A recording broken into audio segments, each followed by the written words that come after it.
right, so with our handsome Teddy, hi handsome boy. So I wanted to warm up a little bit with some wiggles first. So we're gonna do a couple find its with some name recognition. And then what I wanted to dive into was a bit with our place position and working our stay cue, as well as potentially implementing like me going and sitting down and trying to help generalize that, like maybe you'd like him to go veg on his bed while you go to sit at the couch, or when you go to sit down for dinner, or whatever the dynamic might be for down the road. So ready, Teddy, come. Oh, that's embarrassing. The food fell right out of his mouth. Good job, sir. So with Mr. T, I know he's just growing like a weed. He's getting to be a bigger boy. He is still just a baby though, so he's just now hitting adolescence. So you may start to notice behavior changes, which is normal. But then depending on how he's feeling and how we're responding, we're going to make those situations better or worse for him and for us. So I would highly recommend that if there's something that he's finding to be a little bit more complex or difficult at the household or around the neighborhood, let me know. I know you had mentioned that he has found his voice, and sometimes when he sees something, he lets them know that he's on to them. I know he is, again, St. Bernard, Great Pyrenees, and German Shepherd. So from the guardian breed, for example, especially the Great Pyrenees, he's going to want to tell you all about the things he sees, because sometimes he may feel that they're not safe. So there's going to be moments where even though he may have some genetics on his side playing a role, we don't want him to start turning into something that could turn problematic down the road. So for some of the dogs that are Great Pyrenees mixes, and of course lots of friends can have trouble, it doesn't always have to be breed specific, but sometimes they have a hard time with novelty, be it people, dogs, or other animals entering their space, because of the fact that they were bred for generations to guard the sheep and the flocks from dangers and predators and, again, things that could harm them. So just because he has those genetics on his side doesn't mean that he's going to use them in the way that we were hoping. So these are going to be moments where, if we're worried Mr. T is going to fail at something, it's better to be proactive than reactive to his responses. So ready? Teddy, come. Oh, he says, oh, so hard.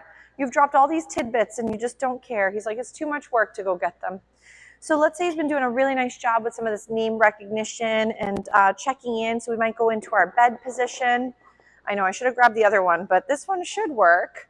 Hopefully there's no weight limit already for it. I'm not sure. So there probably is, but I think he's going to make it.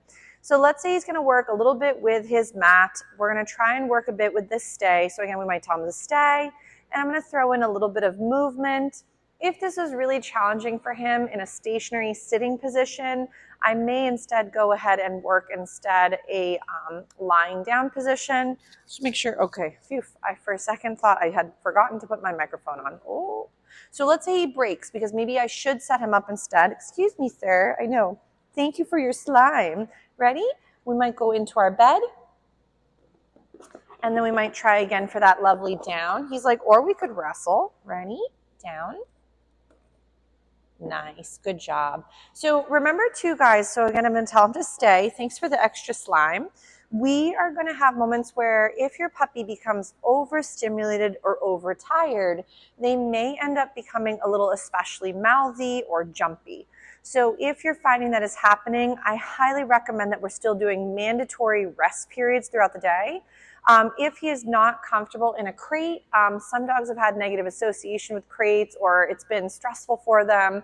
So I would still recommend that if your home is plausible for this, to have a calmer puppy zone and then a family or small human zone.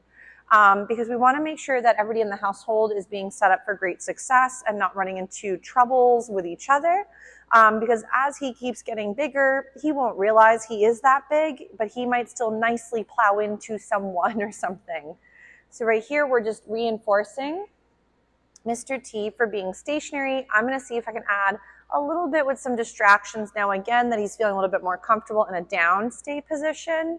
I know you guys don't have the cuter end to look at. I'm so sorry. He is quite handsome. But of course, he's looking in my direction as we're practicing. So I'm going to try again with some novelty. He says, chewing like my other classmates is silly. You can just swallow them whole and deal with the problems later. He is kind of falling off the bed slightly, so he may need the next one to be the bigger bed again. I just wasn't thinking. I just grabbed whichever cot was first in the lineup, and of course it happens to be the one's a little bit smaller for him, but I think he's going to make it. Yes. So let's say he did a really nice job with some of these stay positions on his cot. I want to make sure to give him little breaks, so I might say, all done. Nice. Let him get up and practice moving, so we might go do some find its. So there's going to be moments where working stationary positions seem very attainable, and then other times, that fell right out of his mouth, and other times where it seems really uncomfortable or hard for him. I do find for the large breed puppies too, remember that you're dealing with a lot of growth at a rapid pace, which means at times there actually could be pain involved for just like growing pains. Nothing medically wrong with him, but it could affect his behavior or his response rate or his capabilities. So just like with us, if we were sore, we may not want to go to the gym and work out harder. I love that he like swipes me with slime, so don't mind me with my stripes. I just always hope he doesn't get me anywhere else where I look like I may have peed my pants, which is very nice for camera time. So, but we're just rocking it as it happens. So no editing, just you'll get what you get. So right here, he's doing a really nice job working these lovely find its. And then we might go from right here where he finds his little snack. Yes. So I'm just capturing these great moments where he is moving back into my space from the environment. We're going to maybe rock a little bit with some loose leash walking and again, off gear. But we're just going to practice moving around some of my obstacles. It's really cute though. He's trying so hard, and every time he thinks he's eaten one of his snacks, I feel like it goes into his little pocket of his jowl, and then eventually it falls out and he gets a second snack. Ready? Yes, nice job.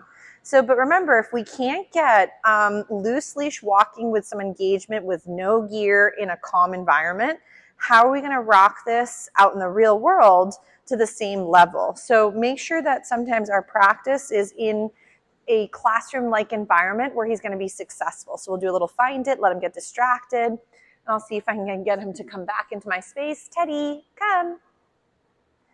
Yes. So you see I do rotate through several skills here and there. And the reason I like to do that, it just keeps more engagement with the puppy. If I did several reps of just simply stays, he might start to get really bored or fatigued. And I might start to lose his engagement. So I might go into a little find it.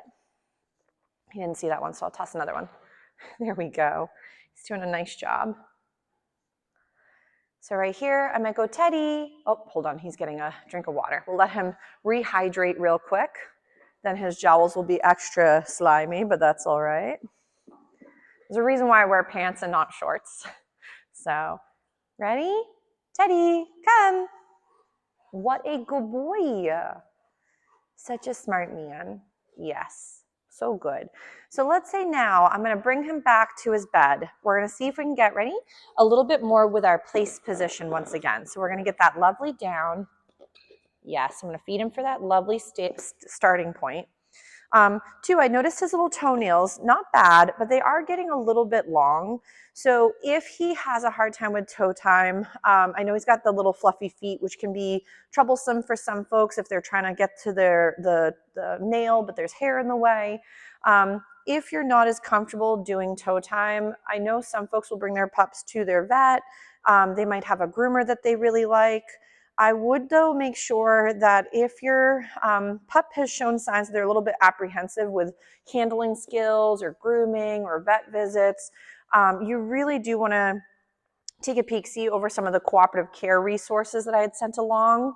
You may even really love what's called a scratch board. So like, let's say, again, I lose him for a second. I might bring him back over, a little kissy noise for positive interrupter.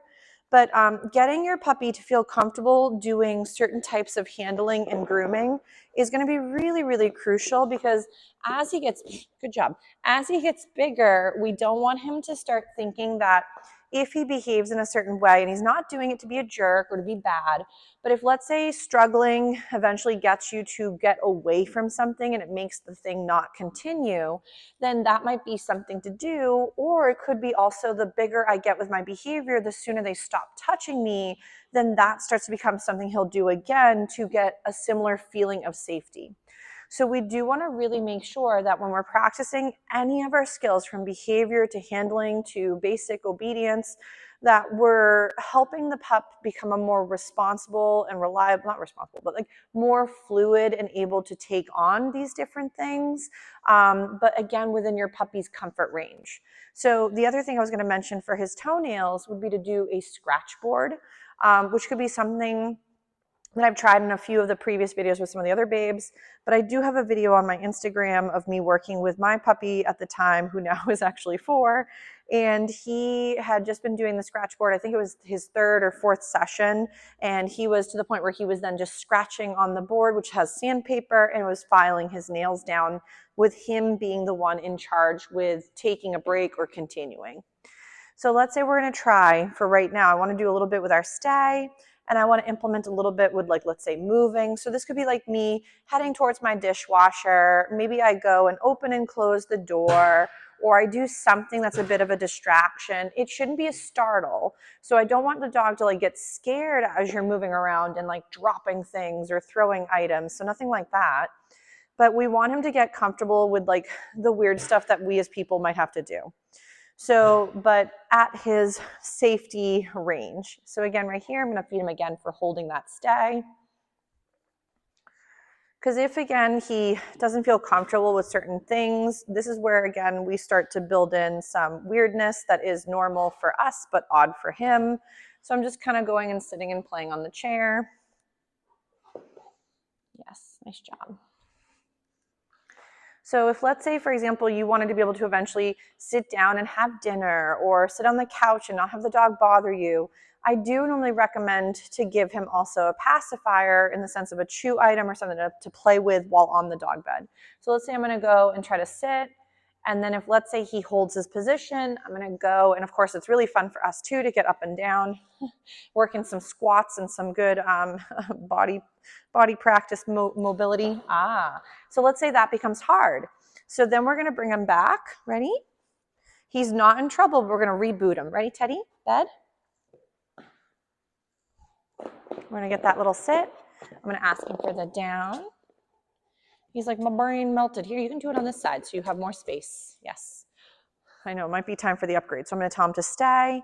And again, once more, but I'm going to lower the criteria. And I'm just going to go and like move the chair and like do a few things. He's like, oh my gosh, that's so hard.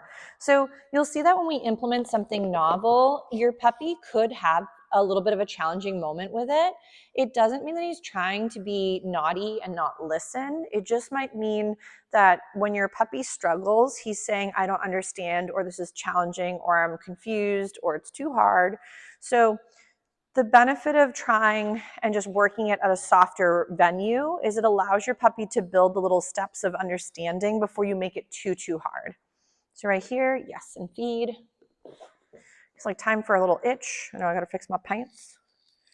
There we go. So he says, time for grooming. So again, now I'm playing with the chair. So you may find maybe you tried a step and it was too hard. So we may have it where we break it down into smaller little tidbits and then see if it becomes attainable that way. He says, my brain has melted. Oh, is there a crumb that you missed earlier? He's like, I don't know, I'll smell something amazing. So there will be times where your puppy maybe does get distractible. Ready, Teddy? Nice check-in. So if he breaks, ready? We're gonna bring this big caboose this way, set him back up on his bed. So you'll see he doesn't get in trouble for breaking, just like I mentioned for Mr. Bodie, but we may be finding, guess what? He's probably getting really fatigued from his day at school, and therefore he's struggling with certain setups. So, but if you're trying, thanks for the slime, if you're trying and it keeps going in the opposite direction, so like right now he's like, nope, can't even bother. So if there's moments where your puppy is struggling, give them a break. So if, let's say, Mr. T says, oh, laying down is stupid, then let's give him a little breather from it. So you don't have to end on the thing you were just working on, especially if your puppy is not going in the direction you were hoping.